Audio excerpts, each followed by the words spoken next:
Hello po, may YouTube channel. Andito pa ako. Sayang kasi sayang kasi baka ma-expire to. OMG. Para tuloy nabubungal ako. Sabi ko sa relasyon ng mag-asawa or anything sa mga couple, pag ayaw na lalaki, wala na tayong magagawa dyan, parental. Pag ang lalaking umayaw, acceptance na lang yan. So kung minsan, mas masarap lang pag-usapan na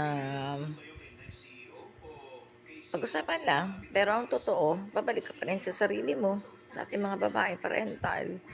O minsan kung yung wife ka o girlfriend man, especially wife, legal, ganyan. Kung ayaw na talaga, wala tayong magagawa dyan. Acceptance lang, hindi marami kang kausap para sa mga babae. Buntot mo, hila mo, ganun lang yun. Acceptance, magtiis o hiwalayan. Yan lang naman mga choices.